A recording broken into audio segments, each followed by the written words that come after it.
বাংলাদেশের সাবেক প্রধানমন্ত্রী স্বৈরাচার শেখ হাসিনা ভারত থেকে দেশবাসী এবং তার দলীয় নেতাকর্মীদের উদ্দেশ্যে একটি খুদে বার্তা পাঠিয়েছেন। সেই খুদে বার্তাটি হুবহু আপনাদেরকে পড়ে শোনাচ্ছি।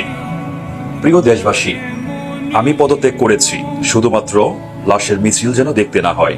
তোমাদের লাশের উপর দিয়ে ক্ষমতায় যেতে চেয়েছিল ওরা, আমি হতে দেইনি, ক্ষমতা দিয়ে এসেছি। ক্ষমতায় আমি থাকতে পারতাম যদি সেন্ট মার্টিন আর বঙ্গোপসাগর আমেরিকার কাছে ছেড়ে দিতাম। অনুরোধ রইল, তোমরা ব্যবহার হয়েও না।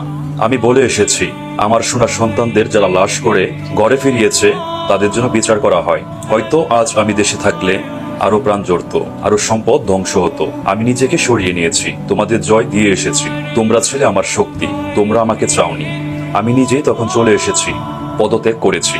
উনি আরো বলেন, আমার কর্মীরা যারা আছেন কেউ মনোবল হারাবেন না। আওয়ামী লীগ বারবার উঠে দাঁড়িয়েছে, আপনারাই দাঁড় করিয়েছেন, আশাহত হবেন না। আমি শীঘ্রই ফিরবো ইনশাআল্লাহ।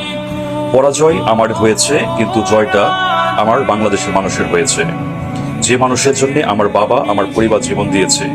খবর পেয়েছি ইতিমধ্যে অনেক নেতাকর্মীকে হত্যা ও বাড়িঘরে ভাঙচুর, অগ্নিসংযোগ করেছে। আল্লাহ অবশ্যই আমাদের সহায় হবেন। আমি আমার কোমলমতি শিক্ষার্থীদের আরো বলতে চাই, আমি কখনোই তোমাদের রাজাকার বলিনি। আমার কথাটা বিকৃত করা হয়েছে। ওই দিনের সম্পূর্ণ ভিডিও তোমাদের দেখার অনুরোধ রইল। তোমাদের বিপদগ্রস্ত করে একদল তার সুবিধা নিয়েছে। তোমরা ঠিকই তা একদিন অনুধাবন করতে পারবে বলে আমার বিশ্বাস। ভালো থেকো আমার দেশের মানুষ, ভালো রেখো আমার সোনার বাংলাকে। জয় বাংলা, জয় বঙ্গবন্ধু শেখ হাসিনা।